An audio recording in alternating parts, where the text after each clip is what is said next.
We'd like to thank Pastor Jerry Smith again. The mayor brought gracious greetings in relationship to how important it is that community works together, and Pastor Smith has been very supportive in relationship to developing a resource for community to dwell together and learn about what's important to create the family environment that we've lost.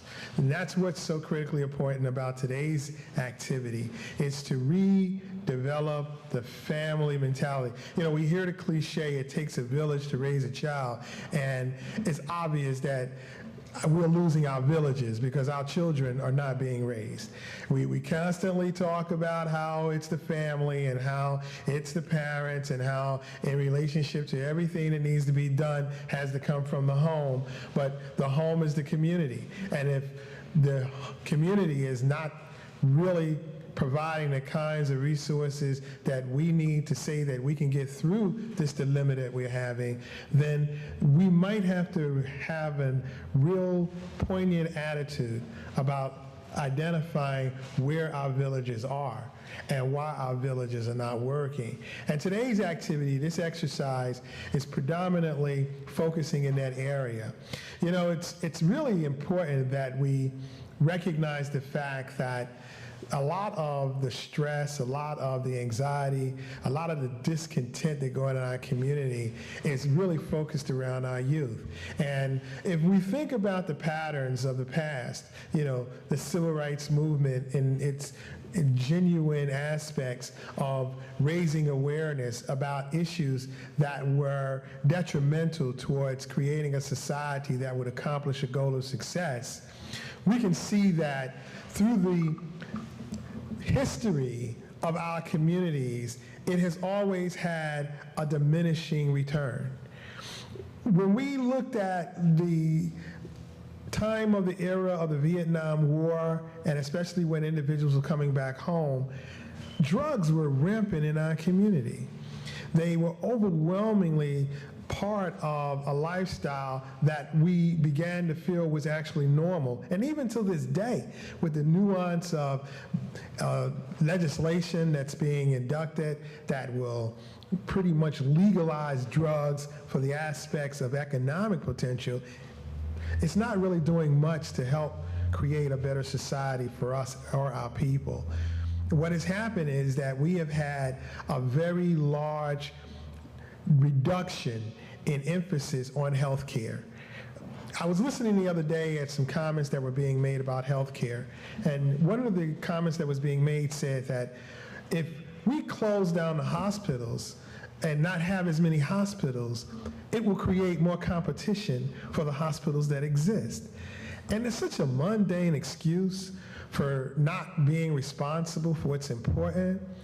Many of the schools that are in existence in our communities today are lacking any kind of health involvement in terms of a psychologist that can really talk to kids who have been traumatized over issues in terms of violence in our community, or even in talking about the budget and how it can be constructed to ensure that these kinds of services do actually exist.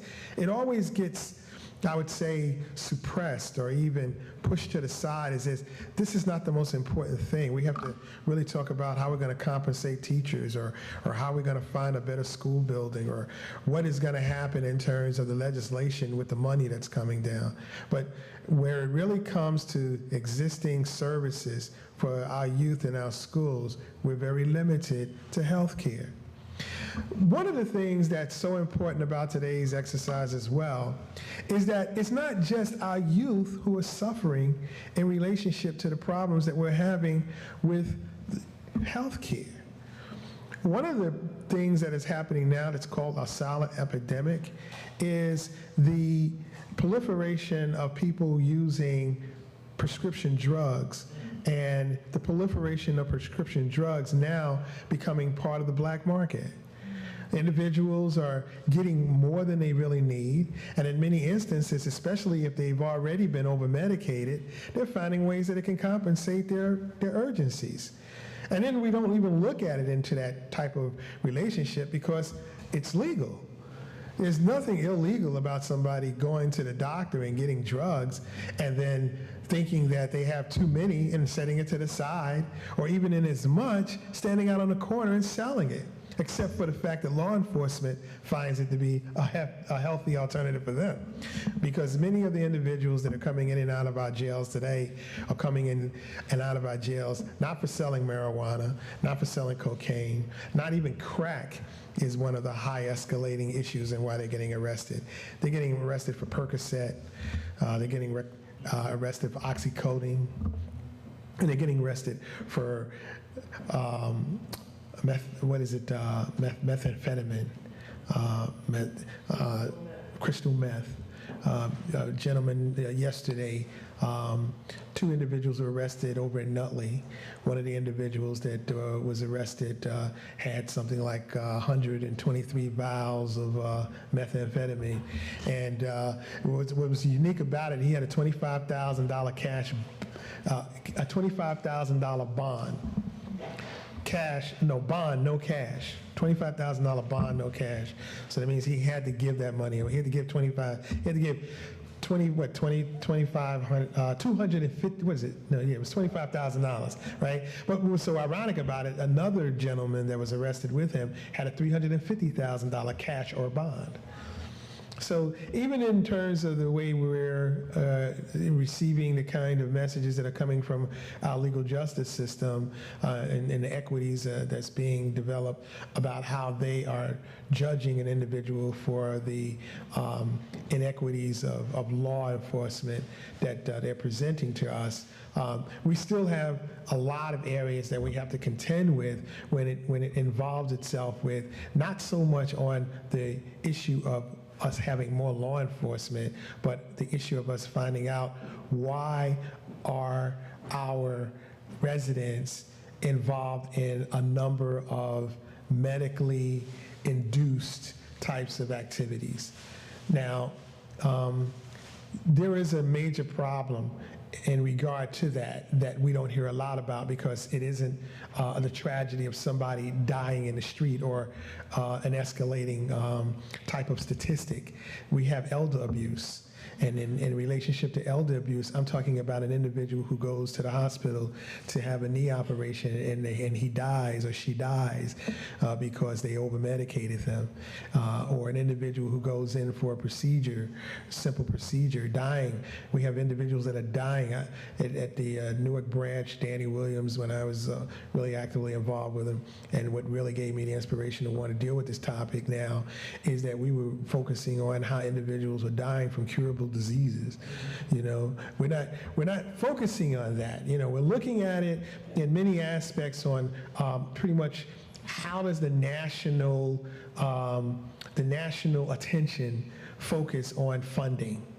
And one of the reasons why I felt that it was really important to really talk about the nuance of violence and public health is because violence and public health is not getting the degree of funding that it needs to, because violence isn't always dealing with assault or physical contact. Violence can be manipulative, someone mentally causing trauma, stress, the different elements in that regard. Our seniors are suffering from those kinds of situations as well. It's so difficult to say that we want to discuss the problems that we're having with our youth and not discuss the problems that we're having with our seniors. There has to be a balance, and there has to be a relationship on which the youth understand how important our seniors are to our community, and vice versa.